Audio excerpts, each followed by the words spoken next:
in gorlayan Avalon bizde. Ana bar deyim şuraya. Görüyorsun ana şu deyim. Vallahi başka maşinle hiç deyim yok.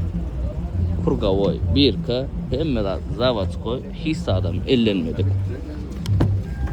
XL komplektasyonu, limset olan olaysa da. Baka neçe dedin, 15 dedin mi? Baka da 15 bin dolar dedi olanlar. Ola alışık diye. Çalacak. Kaç buğdadı kene ver.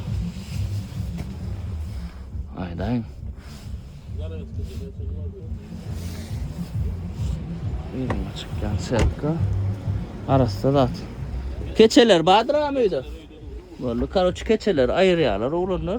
Bahadır'da bolyanda gelen adam İdmin deyimin arkayını görür yani. Bolmasa keçen şey çek gel olur yolun ya da aylan yaklaşmazlar biliyorsunuz. Şunun keçe ayırlan, keçesi bah. Ana ustanız var olsa alacaksınız, geliyorsunuz, görkezeceksiniz. Titanic Avalon. O kadar.